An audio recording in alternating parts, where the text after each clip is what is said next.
Good day, Cherry Blossom family. This is Derek. And then we're back today with another episode of Did You Know? And we're kind of picking up on where we stopped last week. It's probably part two of Does Hemp Get You High? And we talked last week about serotonins and how hemp helps the body produce its own natural serotonins and not necessarily adding any alternate or outside serotonins.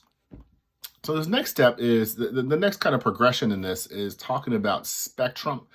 And we're not talking about spectrum like in autism. Hemp has its own spectrum. And generally we're talking about percentages of THC when we say that, or the presence of THC. As you know, hemp is a plant. It is a plant that is cousin to cannabis. They're in the same botanical family. And it does have trace amounts of THC. It just so happens that hemp plants are more concentrated in CBD, and traditional cannabis plants, what we call marijuana, are more concentrated in THC. So what we have here is what we call zero THC products, which are usually made with isolate. Isolate is a isolated CBD compound, which they take the plant and process it all the way down to a powdered form where it's 99.9% CBD. That will not get you high.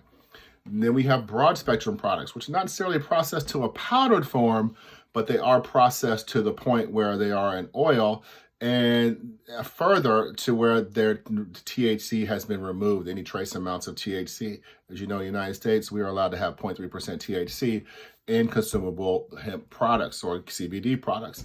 So now we're going to talk about the full spectrum. And the full spectrum products, and you may have seen this, like what is they're talking about?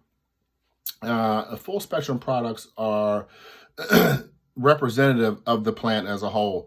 The full spectrum of cannabinoid and terpene benefits are there. So it's CBD, there's minor cannabinoids in there like CBG, CBN, CBDA, CBC. So those sort of things are there and present, but also terpenes.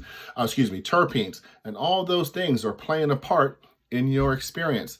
They are adding medicinal benefits, not just outside of just CBD. So full spectrum, you're getting the full spectrum of cannabinoids with minor terpenes and the minor cannabinoids. Broad spectrum, it's generally THC has been removed, made for, if you say, a broader audience of people. And then there's the isolate-based zero THC.